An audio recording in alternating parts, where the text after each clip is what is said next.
नमस्कार। मेरा नाम कुंवर देव है और आप सब मुझे जानते हैं by the mean of eagle jewellers. हमारी फर्म का नाम ईगल ज्वेलर्स है, चांदनी चौक में है। कई बार हमने इस पे रील्स करी, कई बार यूट्यूब करे और उसके ऊपर आप लोगों का जो सपोर्ट हमें मिला बहुत इमेंस रहा। आज आपको लग रहा होगा कैसे सामने सिंपल सा बैठकर, कोई ज्वेलरी नहीं, कोई कलेक्शन नहीं, और आपके सामने सिंपल बैठ के बात कर रहे हैं। क्योंकि हमारी टीम ने हमें बोला कि क्यों ना एक चीज की जाए, और वो चीज सिंपल है। थोड़ी सी अपने बारे में बताया जाए, ना ईगल ज्वेलर्स के बारे में, ना ब्राइडल के बारे में, ना मोजोनाइट के बारे में, ना अमेरिकन डायमंड के बारे में, ना कुंदन के बारे में। So it's all about me, Kunwar Dev. तो मेरे लिए बड़ा ही, मैं क्या बोलूं, मेरे लिए बड़ा चीजें थोड़ी सी वैसी हैं कि अपने बारे में क्या बताऊं मैं आप लोगों को। चलिए शुरू करते हैं। हम जो मैं बॉर्न एंड बॉटअप हुआ हूँ वो चांदनी चौक में हुआ हूँ, दिल्ली 6 में। मेरे फादर का बिजनेस था ज्वेलरी का, जो उन्होंने 1985 में शुरू किया था by the name eagle jewellery. 2194 हमारी शॉप का एड्रेस था, जो हमारी कॉर्नर पे थी किनारी बाजार के। उसके बाद हमारे फादर ने ईगल एम्पोरियम करी, फिर 2010 में आके ईगल ज्वेलर्स की ओपनिंग हुई। तो मेरा जितना भी सेटअप रहा, मेरी पढ़ाई लिखाई रही, वो सब आप ये समझ सकते हैं कि सारी चीजें मेरी चांदनी चौक में ही, प्ले स्कूल, छोटे से स्कूल्स में यहाँ पे पढ़ा। उसके बाद मेरे फादर ने मुझे एक अच्छी स्टडी करने के लिए सिविल लाइन में रुक्मणी देवी जयपुरिया पब्लिक स्कूल है, वहां से मैंने अपनी रेस्ट की स्कूलिंग करी और मैं सिर्फ 12th तक ही पढ़ा। मैंने आगे कॉलेज लाइफ को परस्यू नहीं किया।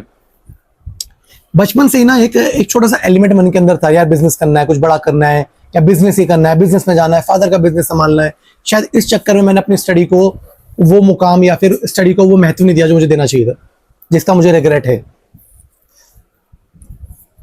अब इट्स बीन लाइक 2009 जब मैंने अपनी 12th पूरी करी। मुझे आज भी याद है 28 मार्च 2009 को मेरा लास्ट पेपर था। उसके बाद 1 अप्रैल 2009 से I was indulge in my dad business. मैंने 1 साल अपनी बाहर वाली शॉप पे काम किया, सीखा काम को, और 2010 में मैं ईगल ज्वेलर से जुड़ा। और उसके बाद मैं सिंपल एक शॉपकीपर बन गया। जी हाँ, उसके बाद मैं सिर्फ एक शॉपकीपर बना, और 2 साल, 3 साल, 4 साल, 5 साल नहीं, कम से कम 10-12 साल। So it's been like 2021 and 2022, 2022-23 तक मेरी चीजें ऐसी चली। फिर क्या हुआ, मैं अगर आप लोगों से आज ये चीज शेयर करूं, 2023 तक के पीरियड की बात करूं, I have achieve nothing. Nothing means nothing. मैं सिर्फ अपने फादर की एक परछाई था जो बिजनेस को संभाल रहा था। 2023 के अंदर, उससे कुछ महीने पहले हम इंस्टाग्राम के ऊपर आए, हमने इंस्टाग्राम पे चीजें करनी शुरू करी, but nothing is happening something big. कुछ ऐसा बड़ा नहीं हो रहा था। मुझे आज भी याद है 2023 का सितंबर, तो वो मंथ था शायद, जहां तक मुझे याद है सितंबर का मिड था, जब मैंने बड़ी हिम्मत कर और हिम्मत जुटाकर मैंने अपनी फर्स्ट इंस्टाग्राम रील बनाई। रील बनाने का डिसीजन जब हुआ कि भाई मैं कैमरे को फेस करूंगा, तो वो इतना ज्यादा मेरे लिए क्या बताऊं, मतलब वो मेरे लिए बहुत टफ था। क्योंकि मैंने आज तक ना कहीं फेसबुक पे, और जो मेरी जनरेशन के हैं, जो 90s बॉर्न है, मिलेनियल है, जो वो जानते होंगे, तब हमारे टाइम पे ऑर्कुट आता था, मैंने वहां तक भी अपनी आईडी नहीं बनाई। 2023 के अंदर जब मैंने फर्स्ट रील करी, तो वो मेरे लिए बहुत टफ काम था। बट एक रील बनाई, 2 रील बनाई, 3 बनाई, 4 बनाई, 5 बनाई, फिर चीजें इंप्रोवाइज होती गई। फिर कुछ ऐसा होने लगा जो मैंने कभी सोचा भी नहीं था। Something big is happening. हमारी रील्स पहले 2000, फिर 5000, फिर 10,000, फिर 15,000, फिर 20,000, फिर 30,000, फिर मिलियन में उसकी रीच जानी शुरू हुई।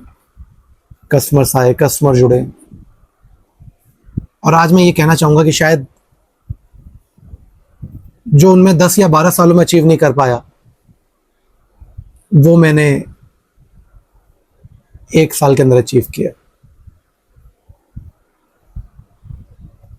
चीजें कैसे बदल जाती है, लाइफ कैसे बदल जाती है। मेरे ख्याल से, मेरा मानना है, भगवान ना आपको टेस्ट करता है, आपकी पेशेंस को टेस्ट करता है, आपकी हिम्मत को टेस्ट करता है, आपको उस लेवल तक टेस्ट करता है कि क्या अगर वो आपको ये चीज दे दे तो क्या आप उसके हकदार भी हैं, आपको उसकी अहमियत भी पता है, आपको उसकी कीमत भी पता है। मैं बहुत शुक्रगुजार हूं ऊपर वाले का।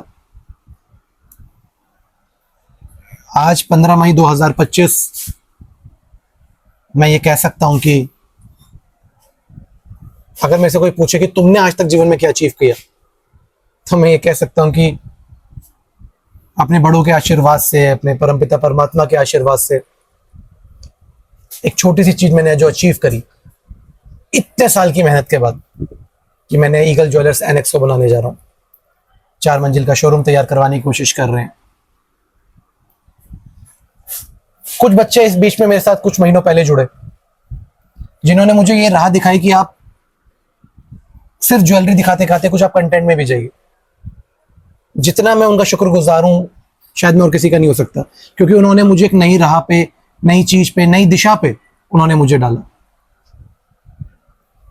जब तक, अगर मैं स्पेशली मेंशन करूं, जब तक वो बच्चे मेरी लाइफ में नहीं आए, मैं बच्चे इसलिए बोल रहा हूं, मेरे से छोटे हैं 7-8 साल, बट स्टिल द थिंग, जब तक वो मेरी लाइफ में नहीं आए तब तक मुझे दिशा नहीं मिली। चीजें बहुत ज्यादा चेंज हुई, फिर हमने कंटेंट करे, हम 30 डेज 30 व्लॉग तक के लिए मेहनत कर रहे हैं, छोटा छोटा कंटेंट बना रहे हैं, और आज हम हर गुजरते स्टेप के साथ आगे बढ़ने की कोशिश कर रहे हैं। मेरी स्टोरी, शायद मैं ये नहीं बोलूंगा हर लोगों की तरह, जो लोग कि जी बहुत गरीब परिवार से आया था, मैं खाने के पैसे नहीं थे, स्कूल जाने का, ऐसा नहीं है। ये गिमिक स्ट्रेटेजी मैं नहीं अपनाना चाहता। जो सच है वो सच है, मैं बचपन से अच्छे उसमें पला हूं। बट मेरे जैसे ऐसे बहुत से वो लोग हैं जिनको पढ़ने के लिए स्कूल भी मिला, उनकी फरमाइशें भी पूरी करी, हर चीज उनको दी है, पर तब भी उनके अंदर एक अधूरापन रहता है कि जब वो ये सोचते हैं कि उन्होंने अपने दम पर क्या किया, उन्होंने ऐसा क्या किया जो अपने दम पर उनके लिए कुछ अचीव हो। ये छोटी छोटी चीजें हमारे लिए बहुत मायने रखती हैं कि जब हम ये सोचते हैं कि हमारे को बेस मिला, हमारे को सेटअप मिला, हमारे को तैयारी मिली, उसके बाद भी हम आगे क्या नहीं कर पाते।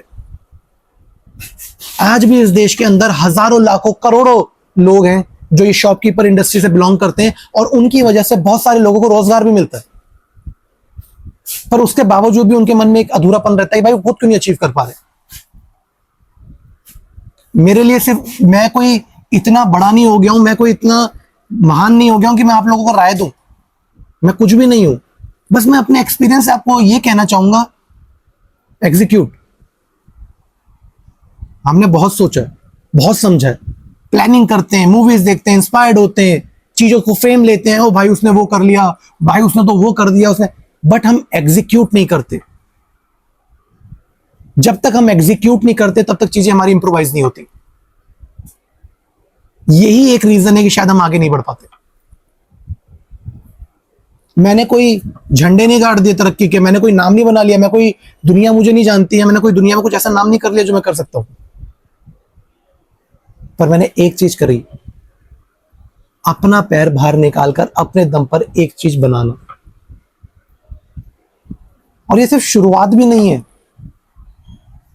लोग ये कहते हैं कि आपने मैं तो कहता हूं कि मैंने तो अभी रेस शुरू भी नहीं करी, अभी भी मैं डगआउट में बैठा हूं, मैंने कोई रेस की तैयारी भी नहीं करी है। सफर बहुत लंबा है, अभी तो सिर्फ शुरुआत करी है। तो कभी कभी ऊपर वाला आपको बहुत कुछ देता है, तो उसके लिए भी शुक्रगुजार होना चाहिए। हर बार इस रेस में नहीं भागना चाहिए कि बस कुछ अचीव कर लें, कुछ अचीव कर लें। जहां तक पहुंचे हैं कम से कम उसका भी शुक्रगुजार होना चाहिए लाइफ में। आप अच्छा खा रहे हो, अच्छा पहन रहे हो, अच्छा ओढ़ रहे हो, आपके जो स्वास्थ्य है वो सही है, आपके पेरेंट्स का स्वास्थ्य ठीक है, इससे बड़ी नेमत कुछ नहीं होती। और जब वो सारी चीजें सही हैं तो ये आपका दायित्व बनता है कि अगर ऊपर वाले ने आपको इतना कुछ दिया तो उन लोगों को सपोर्ट करो जो थोड़ा सा आपसे नीचे। मैं कोई जोश टॉक में नहीं बैठा हुआ, मैं कोई मोटिवेशनल स्पीकर नहीं बनना चाहता, मैं कोई इंस्पायर्ड करने के लिए नहीं बैठा, बस मैं अपनी बात बोल रहा था। तो अगर किसी को बुरा लगी हो तो आई एम सॉरी। तो ये मेरी एक छोटी सी लाइफ का एक छोटा सा क्लिप था जो हम इस व्लॉग में लेना चाहते थे। इस 30 डेज 30 व्लॉग के अंदर हम डाल रहे थे चीज़ों को। बस एक ये छोटा सा किस्सा, एक छोटा सा हिस्सा जो हम अपने बारे में आपको बताना चाहते थे, या मैं कहूँ मैं अपने बारे में बताना चाहता था। आपका स्टोर है, जब आपका मन करे आप आ सकते हैं। बस ये तो हम समझते हैं कि जब कोई आगे बढ़ता है तो उसको कहने वाले भी कुछ, अगर कुछ अच्छा कहते हैं तो कुछ बुरा भी कहते हैं, वो दिखता है। जब भगवान राम को नहीं छोड़ सकते तो हाँ, हम तो मेरे ख्याल से एक धूल के उस कण के बराबर हैं जिसकी कोई वक़्त ना हो। अब इस वीडियो को ज़्यादा बड़ा नहीं करेंगे क्योंकि ये बस एक छोटी सी मेरी कहानी थी जो मैं आपसे शेयर करना चाहता था। बहुत जल्द आपसे कुछ और चीज़ों के लिए भी मिलेंगे, अपनी स्टोरी के साथ भी मिलेंगे और कुछ नए नए आपके लिए लाते रहेंगे। और मैं इस वाली वीडियो को ना हमेशा की तरह ख़त्म नहीं करना चाहता कि this is Kunwar Dev signing off. बहुत बहुत शुक्रिया आपका, इतना प्यार, इतना सपोर्ट और इतना मान सम्मान देने के लिए। Thank you.